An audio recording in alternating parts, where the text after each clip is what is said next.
그리고 고민정이 드디어 나왔어요. 민정이 나왔군요. 예, 고민정이가 꼭 이렇게 얘기를 했구만요. 꼭 이렇게 얘기를 했어. 뭐라고 했습니까? 예. 일방적으로 정권이 대통령실이 특정 언론사에게 제재를 가한 것은 본 적이 없다. 본 적이 없다. 이렇게 얘기를 했네요. 예. 그래서 본 적이 없냐? 내가 그런 취재를 한 적을 내가 알려줄게. 고민정이한테. 고민정이한테 알려줄게. 2006년 7월 28일 날. 노무현 청와대에서 200만 홍보수석이 발표한 거예요. 예? 한번 봐봐. 한번 봐보라고. 예? 이렇게 얘기를 했어요. 그때, 노무현 대통령이 너무나 국정 운영을 갖다가 막 우습게 하고 하기 때문에 여론이 엄청 안 좋았지 않습니까? 그렇죠. 그래서 조선일보 칼럼하고 동아일보 칼럼, 그리고 사설에서 계속 이제 그 시중에 떠도는 이런 소문을 가지고 노무현 대통령을 비판을 했어요.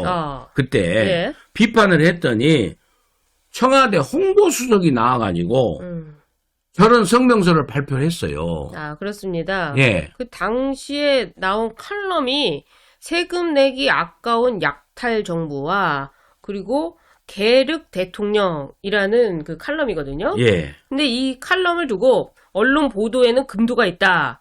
오늘 우리는 금도에 벗어난 일부 언론의 사회적 일탈에 대해 심각한 우려를 갖지 않을 수 없다. 두 신문의 최근 행태는 마약의 해악성과 심각성을 연상시킨다. 언론이 사회의 목탁으로서 기능을 하지 않고 사회적 마약처럼 향정신적 물질의 자극을 흉내내면 사회 건강에 문제가 생길 수 있다. 정당한 비판은 얼마든지 겸허한 자세로 수용하겠습니다마는 두 신문의 최근 모습은 비판이 아니라 비난이다. 하면서 두 신문에 대한 취재 협조를 거부하기로 결정을 했다. 이렇게 발표했어요. 고민정이 똑바로 봐봐. 그리고 정태호 당시 청와대 대변인은요. 예. 지속적이고 장기적인 대응을 해 나갈 것이며 1단계 조치로 조선동아일보에 대해 취재 협조를 거부하기로 했다. 그러면서 청와대 비서실 전 직원이 조선과 동아를 만나는 것은 안 된다. 이렇게 설명을 하면서 1단계 조치, 2단계 조치, 무슨 전쟁을 선언했어요. 그러니까 그때 저는 기억을 생생하게 하죠. 그때요. 아예 기자들을 못 만나게, 기자들이 그 비서실에 못 들어오게 하고, 아예 취재 협조를 안 했다니까요.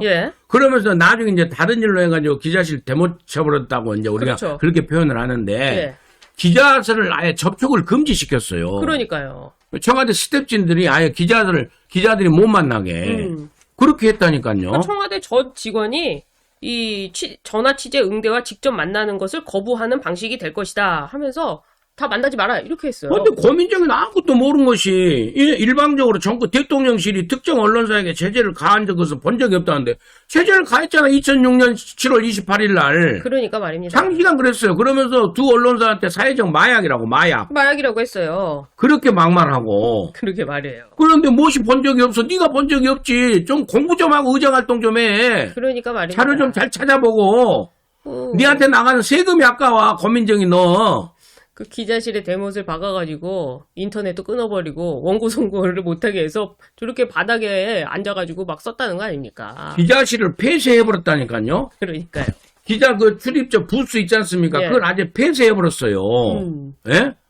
그리고 홍준표 지금 시장이 옛날 사례를 얘기하는데 홍준표 당대표 시절에 성희롱 했다고 가짜 뉴스 하니까 그렇죠. 홍준표 당대표가 그 언론사 부스 빼버렸어요. 그게 MBN인가 그럴 거예요. 예. 그리고 거기다가 손해배상 청구도 하고 했었죠. 예, 그랬지 않습니까? 아니 근데 이것은 고민정이 보는 게 노무현 청와대에서 이렇게 했다니까. 그러니까요. 그리고 TV조선에서 보도가 아침에도 점심에도